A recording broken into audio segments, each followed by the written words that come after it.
Hi guys, welcome to Mupare Training Academy. So guys, வந்து SI 2024 TNUSRB தரப்பில இருந்து sub inspector காவலர் தேர்வுக்கான அறிவிப்புகள் அடுத்த வருடம் வெளியாக போகுதுன்றது கிட்டத்தட்ட உறுதி ஆயிடுச்சு. ஸோ நிறைய பேர் டிபார்ட்மெண்ட்ல இருக்கவங்களுமே அடுத்த கட்ட ப்ரிப்பரேஷனுக்கு டிபார்ட்மெண்ட் கோட்டால எழுதுறவங்க ப்ரிப்பேர் ஆக ஆரம்பிச்சிட்டாங்க. ஸோ அடுத்த கட்டமா 2024 SI வரப்போகுது. ஸோ அந்த SI பத்தி உங்களுக்கு என்ன தெரியும்? ஸோ நான் இப்பதான் சார் ஃப்ரெஷர், இல்ல எனக்கு இதை பத்தின டவுட்ஸ் இன்னுமே இருக்கு சார் அப்படின்றவங்களுக்கான வீடியோ தான் இது. ஸோ வீடியோ ஸ்கிப் பண்ணாம பாருங்க. ஸோ இதை பத்தின ஆல் இன் ஆல் டீடைல்ஸ் வந்து நம்ம வந்து பார்த்துடலாம். SI எஜுகேஷன் குவாலிஃபிகேஷன் என்ன, வயது என்ன, இந்த எக்ஸாம் தமிழ்ல வரப்போதா இங்கிலீஷ்ல வரப்போதா, இந்த எக்ஸாம்ல என்னென்னலாம் பண்ணணும் என்னென்னலாம் படிக்க கூடாது அப்படின்ற எல்லா விஷயத்தையும் இந்த ஒரு வீடியோல சொல்றேன். சோ எல்லாத்தையுமே துல்லியமா கவனிச்சுக்கோங்க.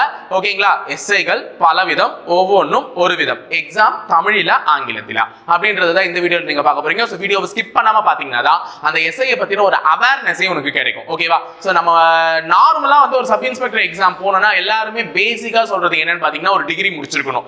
ஒரு டிகிரி நீ முடிச்சிருந்தனா you are eligible to apply any SI அப்படின்னு சொல்றாங்க. அப்படியாமா? கிடையாது. முதல்ல SIன்றது ஒரே ரெக்ரூட்மெண்டா தான் இருந்தது. ஆனா காலப்போக்குல, அதாவது இந்த 2020க்கு அப்புறமா என்ன பண்ணிட்டாங்க, SIயவே பிரிச்சுட்டாங்க. அந்த 2020ல அதுக்கு முன்னாடி ஒரு 2018ல என்ன பண்ணிட்டாங்க, SIயவே பிரிச்சுட்டாங்க. சோ இனிமே நான் வந்து பல்கா SI எடுக்க போறது இல்ல. 2015ல ஒரு SI ரெக்ரூட்மெண்ட் நடந்தது. அதுக்கு அடுத்து அவங்க என்ன பண்ணிட்டாங்க, நாங்க பல்காலாம் SI எடுக்க விரும்பல, SIயவே நாங்க மூணா பிரிக்கிறோம். டிபார்ட்மெண்ட்டுக்குள்ள போனவனே நிறைய டிபார்ட்மெண்ட் இருக்கு SI ஆகிறதுக்கு. ஆனா ஒரிஜினலா நீ டிபார்ட்மெண்ட்குள்ள போறதுக்கு முன்னாடி ஒரு காம்படிட்டரா நீ வந்து எக்ஸாம் அப்ளை பண்ணி அட்டெண்ட் பண்ணணும்னா உனக்கு முதல்ல 3 விதமான SI எக்ஸாம்கள் நடக்கப்படுகிறது. இந்த 3 விதமான SI எக்ஸாம்கள் என்ன? சப் இன்ஸ்பெக்டர் SIகள் பலவிதம்னு சொன்ன, ஒவ்வொன்றும் ஒரு விதம். அதுல முதல்ல நம்ம எல்லாராலையுமே அட்டெண்ட் பண்ணக்கூடியது என்னன்னு பாத்தீங்கன்னா இந்த தாலுக் TSP AR கூட இப்ப தொக்கிட்டு இருக்கக்கூடிய SFO ஃபயர் ஆஃபீஸர், அதாவது வந்து ஸ்டேஷன் ஃபயர் ஆஃபீஸர்னு சொல்லக்கூடிய ஒரு இம்பார்ட்டன்டான ஃபயர் ஸ்டேஷன்ல இருக்கக்கூடிய ஒரு பொறுப்பு. ஸோ இந்த நாலுமே சேர்ந்து தான் ஒரு ரெக்ரூட்மெண்ட்டா வருது. இதுக்கு பேர் தான் ஜாயிண்ட் ரெக்ரூட்மெண்ட். எல்லாமே ஜாயிண்ட் ஆயிட்டு எடுக்கிறதுனால ஜாயிண்ட் ரெக்ரூட்மெண்ட். ஓகேவா? சோ இது எக்ஸ்பெக்டட் மார்ச் ஆர் ஏப்ரல் 2024. பெரும்பாலும் மார்ச்ல அவங்கள ட்ரைனிங்ல இந்த வருஷம் எழுதி இருக்கவங்கள வந்து ட்ரைனிங்ல போட ஆரம்பிக்கிறாங்கன்னா நமக்கு நோட்டிபிகேஷன் ஏப்ரல் அல்லது மேல வரும். சோ எக்ஸ்பெக்டட் அந்த நோட்டிபிகேஷனை பத்தின ஒரு அலாரம் அடிக்கிற மாசமா நான் ஒரு மார்ச் ஆர் ஏப்ரல் 24 வந்து எக்ஸ்பெக்ட் பண்றேன். சோ இந்த 4 விதமான ரெக்ரூட்மெண்ட்டுக்கு கண்டிப்பா இது 2024ல வரப்போகுது. அடுத்தது டெக்னிக்கல் SI. இது வந்து எக்ஸ்பெக்டட் நெக்ஸ்ட் இயர். டெக்னிக்கல் SIக்குமே நெக்ஸ்ட் இயர்ல வந்து நமக்கு வேகன்சி வரதா சொல்லியிருக்காங்க. ஃபிங்கர் பிரிண்ட் SI அதுதான் இன்னும் கேள்விக்குறியாவே இருக்கு. ஏன்னா அதனுடைய வேகன்சி கம்மியானதுனால அது என்னதான் பண்ணலாம்னு யோசிச்சுட்டு இருக்காங்க. ஒரு முறை தைரியமா நடத்திட்டாங்க. ஆனா இப்ப அதனுடைய வேகன்சி கம்மியா இருக்கிறதுனால அதை இதோட சேர்க்கலாமா இல்ல தனியாவே நடத்தலாமா அப்படின்ற ஒரு ஆலோசனையில TNUSRB போயிட்டு இருக்கு. சோ இந்த 3 விதமான SIகள் இருக்கு. இதுக்கு என்னென்ன படிச்சிருக்கணும், என்னென்னலாம் இருக்கணும் அப்படின்றத டீடைலா சொல்றேன். சோ அதுக்கு முன்னாடி எங்க அகாடமில SI 2024 ஓகேங்களா, 2024 SIக்கான புதிய வகுப்புகளுக்கான அட்மிஷன் தொடங்கி நடைபெற்று வருகிறது. சோ அட்மிஷன் சேரணும்னு விருப்பம் உள்ள நபர்கள் இந்த நம்பரை வந்து நீங்க என்ன பண்ணலாம்னு பாத்தீங்கன்னா தொடர்பு கொள்ளலாம். சோ வேலூர் அல்லது திருச்சி எந்த பயிற்சி மையத்தில் வேணாலும் நீங்க ஜாயின் பண்ணிக்கலாம். சோ SIக்கான புதிய வகுப்புகளுக்கான அட்மிஷன் வந்து தொடங்கி நடைபெற்று கொண்டிருக்கிறது. உங்களுக்கு மேலும் சந்தேகங்களை வந்து இந்த நம்பர்ல நீங்க கான்டாக்ட் பண்ணி கேட்டீங்கன்னா அவங்க வந்து விலாவரியா உங்களுக்கு டீடைல்ஸ் வந்து என்ன பண்ணுவாங்க சொல்லுவாங்க. ஓகேங்களா? சோ இப்போ நம்மளுடைய எஜுகேஷன் குவாலிஃபிகேஷன், முதல்ல கல்வி தகுதி, யாரு எந்த SI எக்ஸாமுக்கு எலிஜிபிள் அப்படின்றத முதல்ல தெரிஞ்சுக்கோங்க. சோ இது தெரியாம பல பேர் அந்த எக்ஸாமுக்கு தெரியாம படிச்சிடுறது. அதுக்கப்புறமா நான் அந்த எக்ஸாமுக்கு எலிஜிபிள் இல்லையா சார் அப்படின்னு சொல்லிட்டு ஒரு क्वेश्चन கேட்கறது. முதல்ல பார்த்து வச்சுக்கோங்க யார் அதாவது தெளிவா எழுதியிருக்கேன், விலாவாரியா பிரிச்சுட்டு இருக்கேன். சோ இதை வந்து பார்க்கும்போது உனக்கு வந்து ஒரு ஐடியா கிடைக்கும். ஃபர்ஸ்ட் வந்து பாத்தீங்கன்னா தாலுக் TSP AR SFO, இதுல எனி டிகிரி ஹோல்டர் ஏதாச்சும் ஒரு குறைந்தபட்சம் ஒரு UG டிகிரி நீ முடிச்சிருந்தனா you are eligible to apply SI examination in taluk AR TSP and then SFO. So இதுக்கு வந்து நீ எலிஜிபிள் எந்த டிகிரி முடிச்சிருந்தாலுமே. சோ நான் வந்து 2 டிகிரி முடிச்சிருக்கேன் சார், எனக்கு ஒரு டிகிரியே போதுங்க. நீ 2 டிகிரி முடிச்சிருந்தா you are most superficial example to apply this exam. அவ்வளவுதான், நீ வந்து நல்ல ஒரு கேண்டிடேட் இந்த எக்ஸாம் அப்ளை பண்றதுக்கு. சோ 2 டிகிரி வச்சிருக்கனால உனக்கு நான் 2 மார்க் எக்ஸ்ட்ராலாம் போட போறது இல்லை. எனக்கு தேவை ஒரு டிகிரி. அந்த டிகிரி உங்ககிட்ட இருக்கா? Okay, you are eligible. அப்ப ஒரு டிகிரி இருந்ததுன்னா தாராளமா நீ தாலுக் SI அப்ளை பண்ணி எழுதலாம்.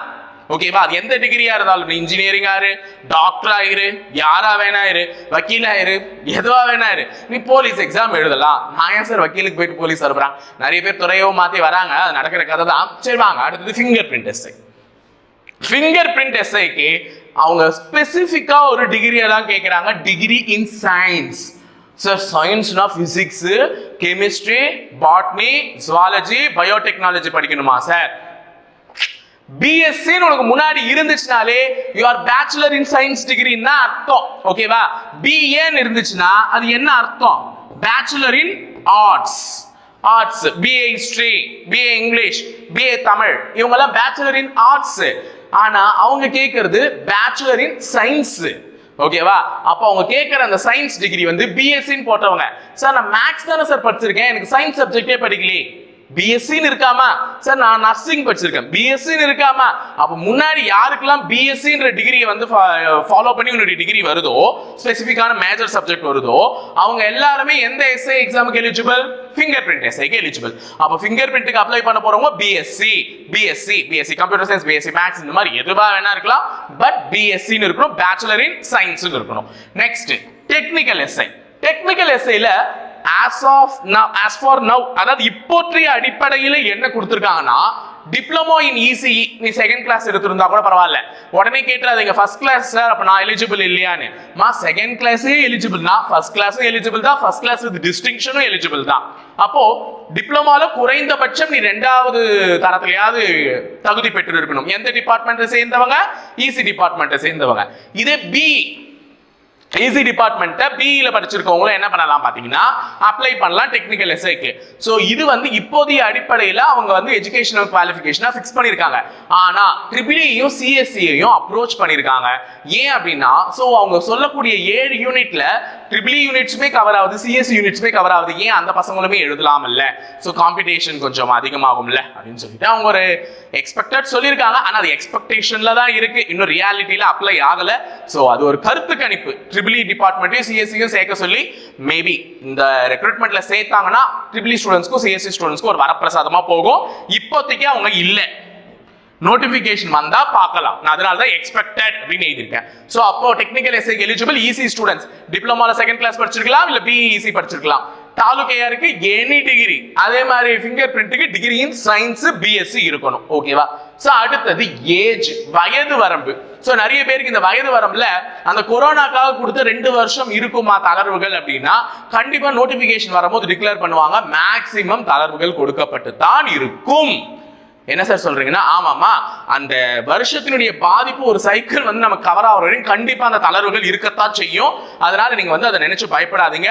அவங்க வந்து அந்த வெப்சைட்ல கொடுத்துருக்கிற ஒரு காரணத்தினால கண்டிப்பா ஏஜ் ப்ராசஸிங் அதுவா தான் இருக்கும். ஓகேவா? சோ இப்போ நீங்க நல்லபடியா கவனிச்சீங்கன்னா, தாலுக் டிஎஸ்பி ஏஆர் எஸ்எஃப்ஓ இந்த மாதிரியான ஜாபுக்குலாம் OC category. OC means the general category, பொது வகுப்பினரை சேர்ந்தவர்கள். அந்த பொது வகுப்பினரை சேர்ந்தவர்கள் எந்த வயதுல இருந்து எந்த வயதுக்குள்ள அப்ளை பண்ணலாம்னா, 20ல இருந்து 30 வயசுக்குள்ள அப்ளை பண்ணலாம். என்ன இதுல இருந்து எதுக்குள்ள? 20ல இருந்து. ஏன்னா ஒரு டிகிரி கம்ப்ளீட் பண்றதுக்கு மினிமம் 20 அல்லது 21 வயசு ஆயிடும். அப்போ 20ல இருந்து 30 வயசுக்குள்ள பொது வகுப்பினரை சேர்ந்தவர்கள் அப்ளை பண்ணலாம். தாலுக் ஏஆருக்கு. ஃபிங்கர் பிரிண்ட்டுக்கும் அதே தான், பொது வகுப்பினருக்கு. டெக்னிக்கல் எஸ்ஐக்கும் அதே தான், பொது வகுப்பினருக்கு. ஓகேவா? அப்ப பொது வகுப்பினரை சேர்ந்தவங்களுக்கு அவங்களுடைய ஆசை, அந்த காவல்துறையில் சேர வேண்டிய ஆசையை வந்து 20ல இருந்து 30 வயசுக்குள்ள நிறைவேற்றிக்கலாம். அதுக்கப்புறம் அவங்களுக்கு வாய்ப்பு இல்லை. ஆனா பிசி, பிசிஎம், எம்பிசி வகுப்பினரை சேர்ந்தவர்களாக இருந்தால், ஓகேவா, அந்த வகுப்புகளை சேர்ந்த ஆணாக இருக்கட்டும் அல்லது பெண்ணாக இருக்கட்டும், 32 வயசு வரையும் என்ன பண்ணலாம்? எழுதலாம். அதாவது 20ல இருந்து 32, மினிமம் ஏஜ் வந்து 20மா, மேக்ஸிமம் ஏஜ் எவ்வளவுன்னு பாத்தீங்கன்னா 32 வரையும் எழுதலாம். யார் யாரு? பிசி, பிசி முஸ்லீம், அடுத்தது எம்பிசி வகுப்பினர். சார் டிஎன்சின்னு சொல்றாங்களேன்னா டி நோட்டிஃபைட் கம்யூனிட்டிஸ்மா, அவங்களும் எம்பிசி மாதிரியே தான் ட்ரீட்டட். ஓகேவா? So denotified communities. So அவங்களும் எல்லாருமே எவ்வளவு எழுதலாம்னா 32 வரையும் தாராளமா எழுதலாம். எஸ்சி, எஸ்டி, எஸ்சிஏ வகுப்பினரை சேர்ந்தவர்களாக இருந்தால் 35 வயது வரை தாராளமாக எழுதலாம். எஸ்சி, எஸ்டி, எஸ்சிஏ வகுப்பினரை சேர்ந்தவராக இருந்தால் 35 வயசு வரையும் தாராளமா எழுதலாம். இது நான் பொதுவான ஆண் மற்றும் பெண்களுக்கு சொன்னேன். விதவைகளுக்கு ஒரு இது இருக்கு, எக்ஸ் சர்வீஸ் மேனுக்கு ஒரு வயது வரம்பு இருக்கு. ஓகேங்களா? அதெல்லாம் உங்களுக்கே தெரியும். எக்ஸ் சர்வீஸ் மேன் அவங்க டிஸ்சார்ஜ் ஆன 3 வருஷத்துக்குள்ள ஏதாச்சும் ஒரு எக்ஸாம் எழுதி கிளியர் பண்ணிட்டு என்ன பண்ணிடலாம்? போயிடலாம். 45 வயசு வரையும் எழுதலாம். அவங்க டிஸ்சார்ஜ் ஆன 3 வருஷத்துக்குள்ள இதை எழுதி முடிக்கணும் அப்படின்ற மாதிரி சொல்லியிருப்பாங்க. சோ அதெல்லாம் நான் வந்து இதுல மென்ஷன் பண்ணல, ஏன்னா நமக்கு கன்ஃபியூஸ் ஆயிடும் ஸ்டூடெண்ட்ஸ்க்கு. இது நம்ம ஜெனரலா ஒரு ஆண் அல்லது பெண் வந்து எஸ்ஐ ஆகணும் ஆகணும்னு ஆசைப்படுறவங்களுக்கான ஒரு வீடியோ. சோ இதெல்லாம் தான் சொல்லியிருக்கேன். அப்ப எந்த ஒரு எஸ்ஐ நீ எடுத்துக்கிட்டாலும் உன்னுடைய வயது வந்து இதுதான் இருக்கணும். அப்ப பொது வகுப்பினரா இருந்தா 20ல இருந்து 30, பிசி பிசிஎம் எம்பிசியா இருந்தா 32 வரையும் எழுதலாம். எஸ்சி எஸ்டி எஸ்சிஏ வகுப்பினரை சேர்ந்தவர்களாக இருந்தால் 35 வரையும் எழுதலாம். ஓகேவா? அடுத்தது 5வது உயரம். இந்த உயரத்தை பத்தி நிறைய பேருக்கு ஒரு அவேர்னஸே கிடையாது இல்ல. பாதி பேர் இந்த ஹைட்டை பத்தின ஒரு நாலேஜே இல்லாம உள்ள போயிட்டு என்ன பண்ணிடுறாங்க, ரிஜெக்ட் ஆயிடுறாங்க. சரி, எனக்கு ஹைட் இல்ல ஆனா போலீஸ் ஆகணும்னு ஆசை இருக்குன்னா உனக்கு தான் இருக்கு. ஃபிங்கர் பிரிண்டோ டெக்னிக்கலோ இங்க ஹைட் கம்மி, இதுக்கு தான் ஹைட் அதிகம், தாலுக்கு தான். இவங்க 2 பேருக்கும் ஹைட் கம்மி. அவங்க என்ன சொல்றாங்கன்னு பாருங்க. இப்ப தாலுக் ஸ்டேஷன்ல போய் உட்காரணும் சார், கம்பீரமா தாலுக் ஆகிறேன், ஏஆர் டிஎஸ்பி எஸ்எஃப்ஓ இந்த மாதிரி ஆகிறேன் சார். இப்ப நான் என்ன சார் பண்ணணும்னா, நீ எதுவுமே பண்ண வேண்டாம். இங்க போயிட்டு உன்னுடைய ஹைட் 170 சென்டிமீட்டர் இருக்கணும். ஓகேவா? நீ வந்து அதர்ஸ், தட் மீன்ஸ் இந்த அதர்ஸ்ல வந்து யாருன்னா பொது வகுப்பினரும் வருவாங்க, பிசியும் வருவாங்க, பிசிஎம்மும் வருவாங்க, எம்பிசியும் வருவாங்க.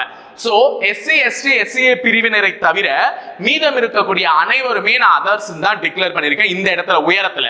சோ அந்த அதர்ஸ்ல யாரா இருந்தாலுமே என்ன வரும், 170 சென்டிமீட்டர். ஓகேவா? 170 சென்டிமீட்டர்.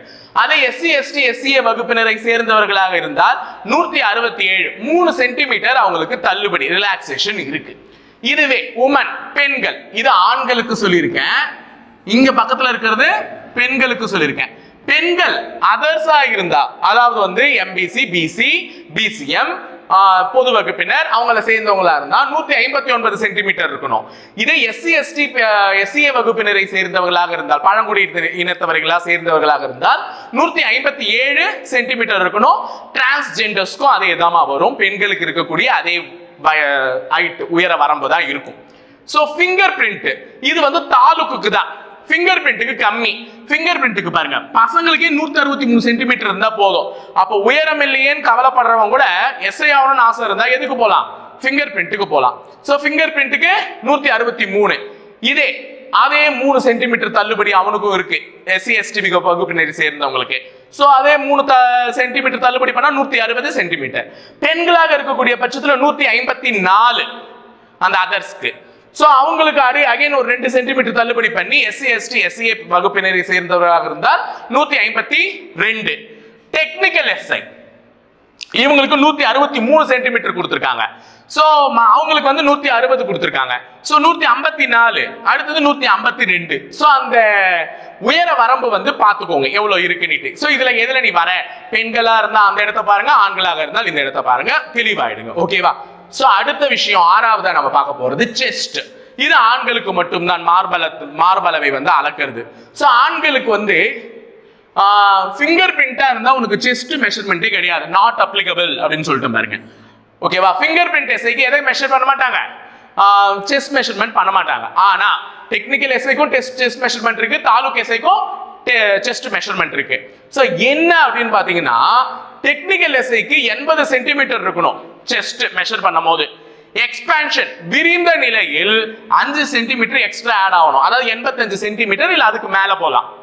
அடுத்தது தாலுக்கா இருந்தா 81 சென்டிமீட்டர் இருக்கணும், விரிந்த நிலையில் இன்னும் 5 கூடணும், அப்ப 86 இருக்கலாம். ஓகேவா? 86 86க்கும் அதிகமாக இருக்கணும். சோ எக்ஸ்பென்ஷன் ஆஃப் 5 சென்டிமீட்டர் அது ரெண்டுத்துக்குமே பொதுதான். அப்ப டெக்னிக்கல் எஸ்ஐக்கு 80, தாலுக் எஸ்ஐக்கு 81, ஃபிங்கர் பிரிண்ட் எஸ்ஐக்கு செஸ்ட் மெஷர்மெண்டே கிடையாது. ஓகேவா?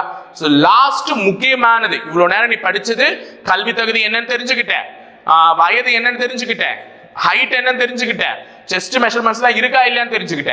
இப்ப நீ பார்க்க போது ரொம்ப ரொம்ப முக்கியமான ஒண்ணு, அது என்ன அப்படின்னு பாத்தீங்கன்னா உன்னுடைய எக்ஸாமுடைய பேட்டர்ன். இது தெரியாம ஒரு எக்ஸாம்குள்ள போக முடியாது. சோ என்னென்ன சப்ஜெக்ட் எப்படி எப்படிலாம் படிக்கலாம் நான் ப்ளூ பிரிண்ட் அனலைசிஸ் போடுறேன், அது தனித்தனி வீடியோஸ்ல வரும். சோ இதை வந்து நீங்க தெரிஞ்சுட்டு போறது ரொம்ப ரொம்ப முக்கியமான ஒரு விஷயம்.